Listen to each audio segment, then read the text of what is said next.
Olá, irmãs, a paz do Senhor. Chegamos ao último vídeo, tema 16. Vai falar da reforma e herdeiros da reforma.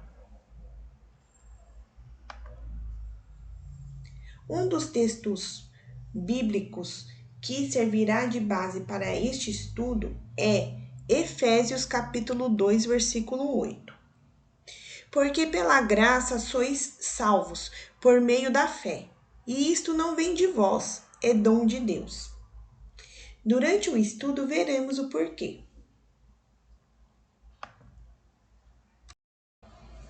Estudaremos a Reforma Protestante no intuito de compreender melhor nossas origens e memórias de fé.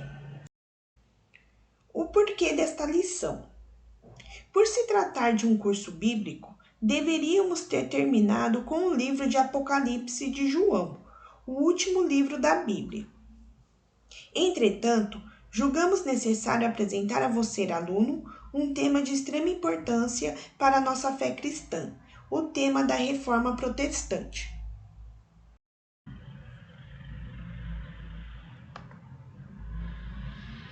Você sabe o que foi a Reforma Protestante? Nesta lição, vamos tentar entender este período histórico crucial para os cristãos evangélicos. Quando falamos em reforma, pensamos em mudanças e transformações.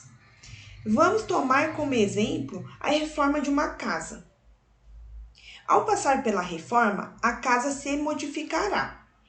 As reformas podem ser intensas, como quebrar as paredes e construir novos espaços, ou mais brandas, como trocar uma pintura ou um piso.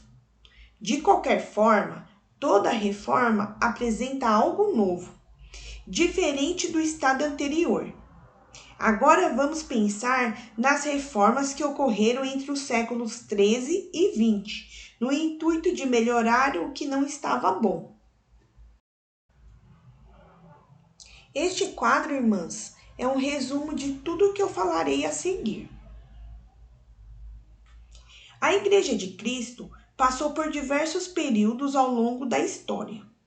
O cristianismo das origens, narrado principalmente no livro de Atos dos Apóstolos e nas cartas paulinas, foi se modificando.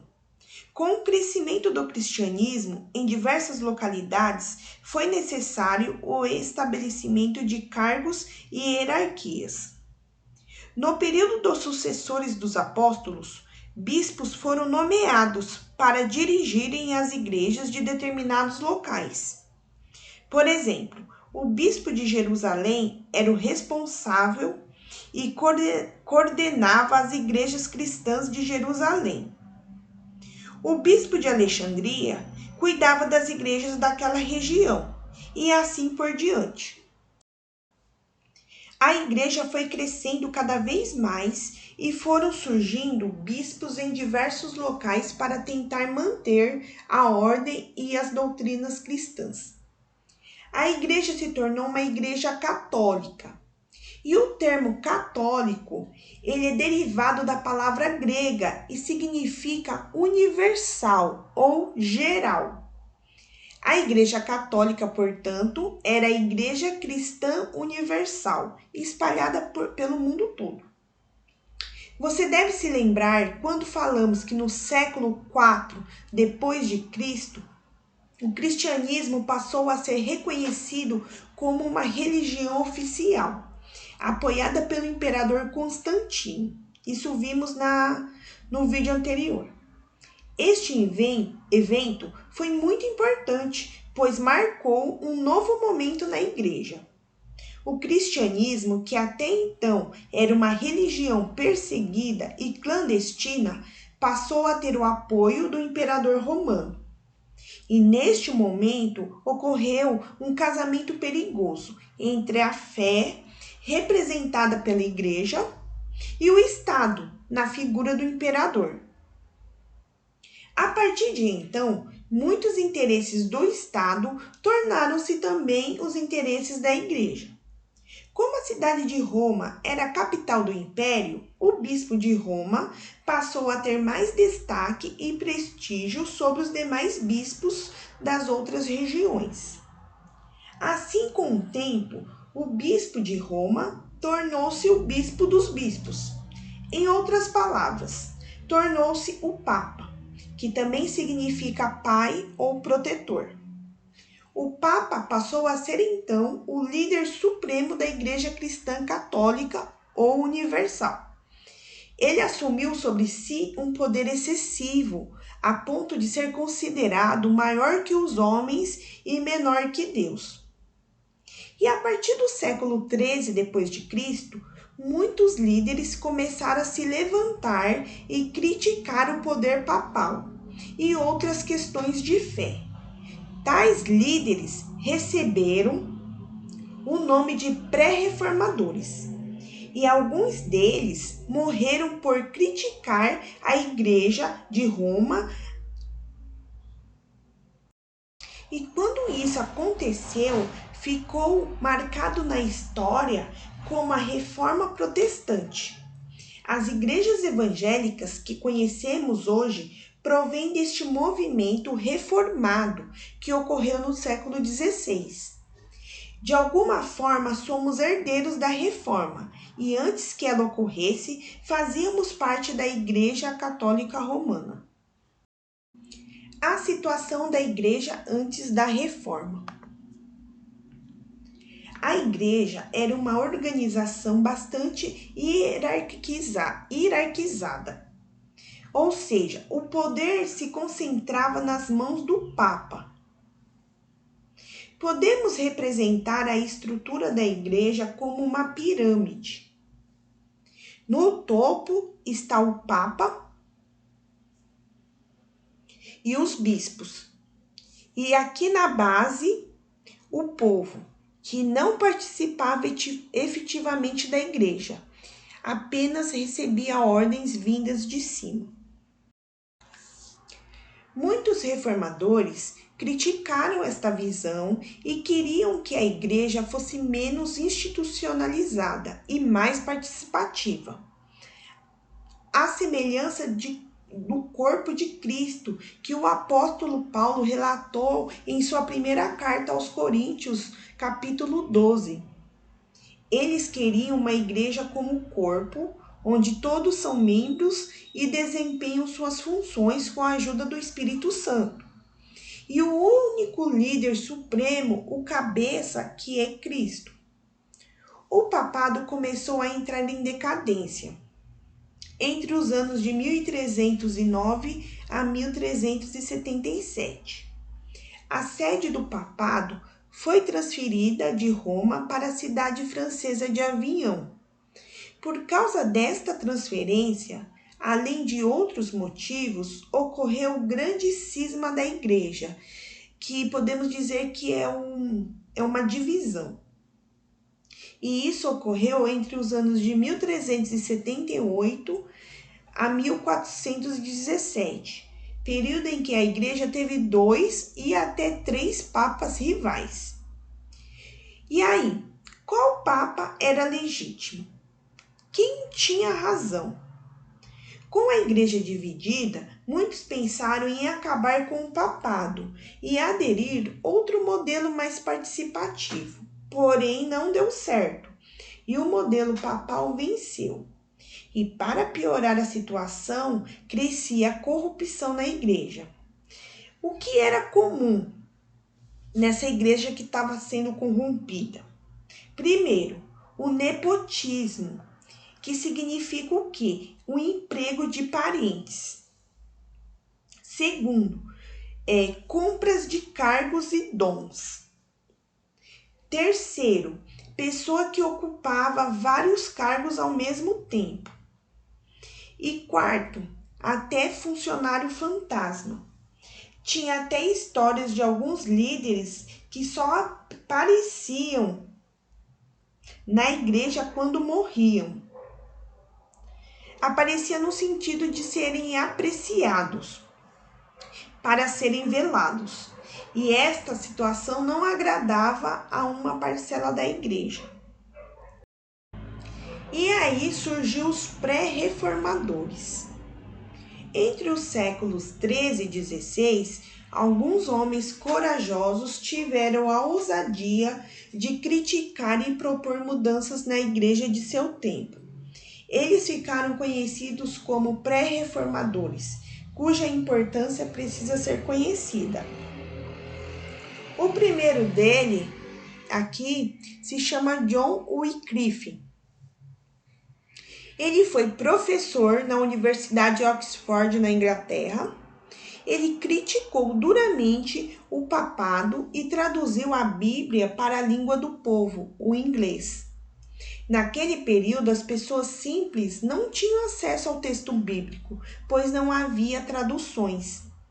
A Bíblia era lida em latim apenas pelos líderes católicos ou por pessoas ricas que sabiam ler e tinham dinheiro para obter uma Bíblia.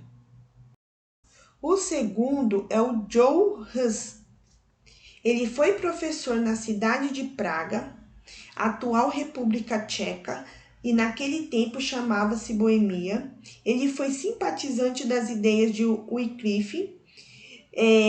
Hus foi condenado a morrer na fogueira como herege por criticar o papado. Ele morreu cantando: Jesus, filho de Davi, tem misericórdia de mim. E o terceiro é o Jerônimo Savonarola. Ele foi importante reformador na cidade de Florença, na Itália. Jerônimo criticou o poder, a riqueza e a pompa da igreja, porque para ele os pobres deveriam ser alimentados, fazendo o quê? Derretendo e vendendo o ouro e a prata das igrejas. E antes dele ser queimado na fogueira, ele e mais 2 colaboradores foram enforcados. Os reformadores do século XVI.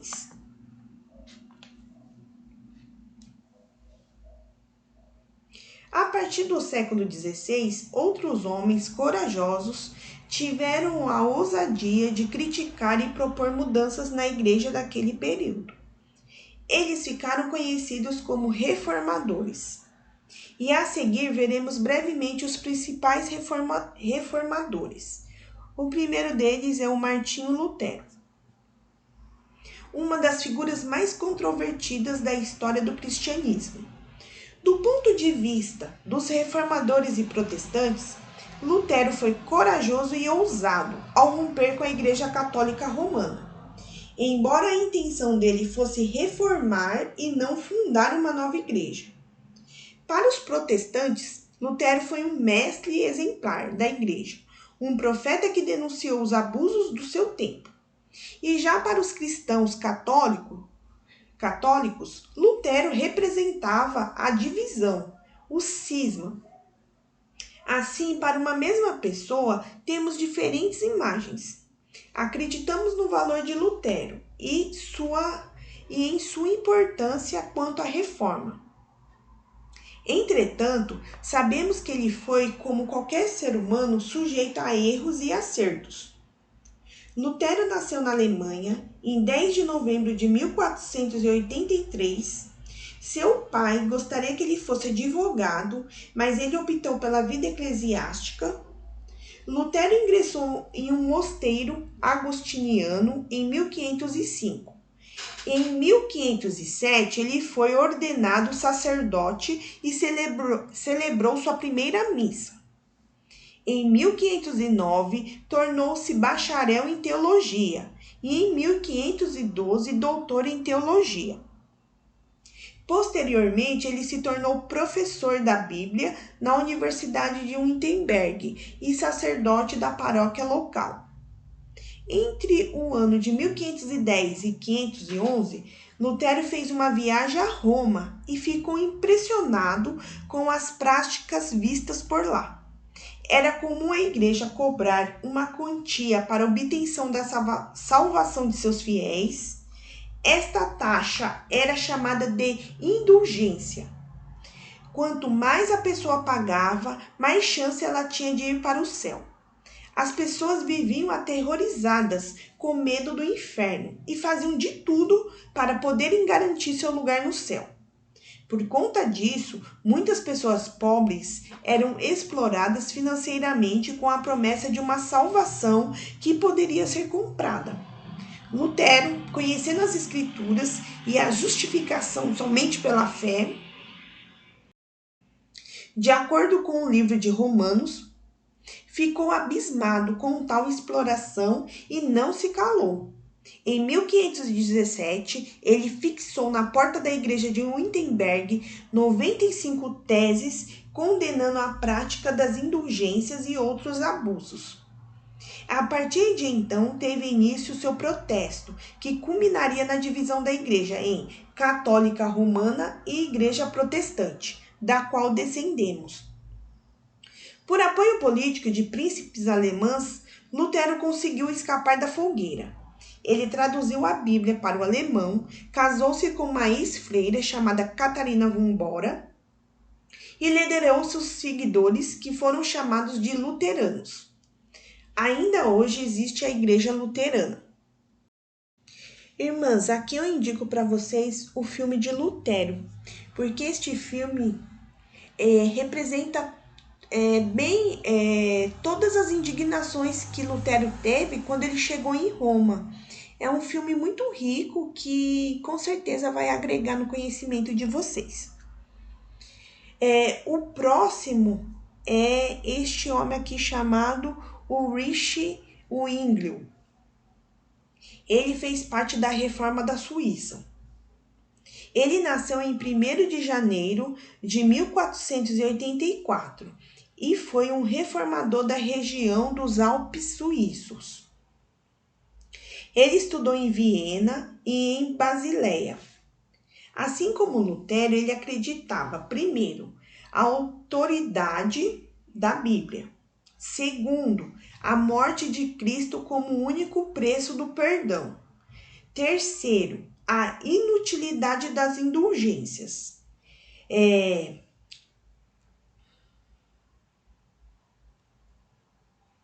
Ele tornou-se pregador na igreja de Zurique em 1522. Ele rompeu com a igreja católica romana e deu início à reforma na Suíça. O Zwingli, ele se destacou como um cristão patriota e morreu em campo de batalha contra os católicos. Os seguidores de Zwingli e os seguidores de Lutero concordavam em diversos pontos doutrinários, porém discordavam sobre o significado da ceia do Senhor. Os luteranos acreditavam na presença real de Cristo na ceia, nos elementos pão e vinho. Já os zwinglianos, eles acreditavam que o pão e o vinho eram símbolos da presença de Cristo. A tradição pentecostal, que surgiu posteriormente no século XX, adotou mais a compreensão de Zwingli sobre a ceia. O terceiro é este rapaz chamado Calvino, e a reforma foi em Genebra. Ele nasceu na cidade francesa de Noyon em 10 de julho de 1509. Ele foi um importante teólogo e reformador na região de Genebra, na Suíça. Calvino era também advogado e escreveu muitos textos. Um dos seus textos mais conhecidos foi a coletânea de estudos bíblicos e doutrinários chamada de Institutas da Religião Cristã. Calvino deu origem à tradição da igreja presbiteriana que existe até hoje. Ele ficou conhecido pela sua compreensão acerca da predestinação para a salvação. Para Calvino, alguns são destinados à salvação, outros são destinados à perdição, e tudo está sob o controle soberano de Deus. O próximo é o Menno Simons. E a reforma dele é considerada uma reforma radical. A reforma promovida por Lutero, Zwingli e Calvino tiveram o apoio do Estado e seus representantes, os magistrados. Houve, porém, outra vertente radical da reforma, os anabatistas, cujo principal representante foi Menno Simons. Tanto Lutero quanto Zwinglio e Calvino não eram contrários ao batismo infantil. Já os anabatistas eram terminantemente contra o batismo de crianças. Para eles, só poderia se batizar os adultos arrependidos e conscientes de seu ato. Além disso, eles defendiam o batismo por imersão. O corpo todo deve ser lavado, como símbolo da morte da velha natureza e ressurreição para uma nova vida em Cristo. Devido às suas crenças, muitos anabatistas morreram afogados no momento do batismo. Eles não eram contrários às autoridades, mas recusavam-se a pegar em armas, por isso foram vistos como pacificistas. Muitos achavam que os reformadores oficiais haviam se corrompido e anunciavam as características de uma igreja verdadeira. A reforma na Inglaterra e o movimento metodista. Este primeiro aqui. A reforma continuou. Desta vez, ela chegou à Inglaterra. Naquele país, o rei Henrique VIII, por problemas familiares, resolveu romper com o Papa e fundar uma igreja nacional, a Igreja Anglicana. Se os reformadores do século XVI romperam com Roma, principalmente por questões teológicas e doutrinárias, na Inglaterra a ruptura se deu por motivos puramente políticos. Na Igreja Anglicana do século XVIII, surgiu um movimento cristão que influenciou toda a Inglaterra e os Estados Unidos. O movimento metodista, cujo líder chamava-se John Wesley. Wesley foi um importante teólogo que anunciou a fé cristã para além dos muros das igrejas. Ele escreveu muitas pregações e falou bastante sobre a graça de Deus atuante no mundo. A Igreja Metodista, existente ainda hoje, é a herança deste movimento. O segundo é o movimento pentecostal.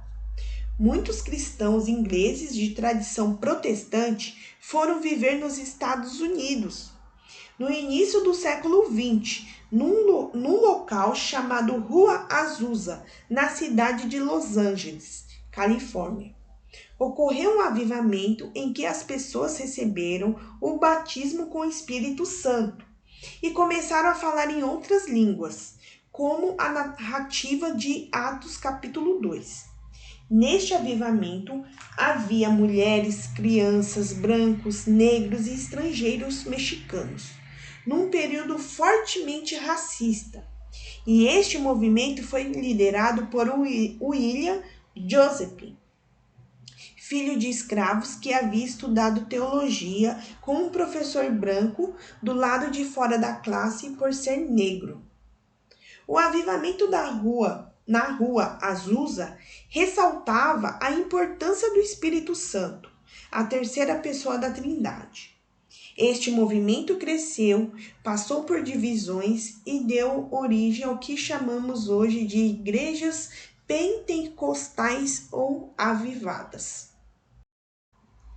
Este estudo, toda essa narração foi tirado da apostila de vocês.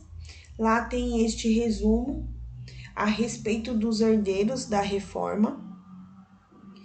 E lá também tem a indicação de alguns filmes, de alguns vídeos do YouTube. Aqui eu também deixo uma dica para vocês. Essa primeira dica é a respeito da reforma protestante, que foi um vídeo do MQV com a professora Cleópatra Almeida. Ela é bacharel em Direito e ela é uma das professoras da grade da sede lá da Sé. Um outro vídeo é o documentário completo deste avivamento que aconteceu, né? Este avivamento da Rua Azusa.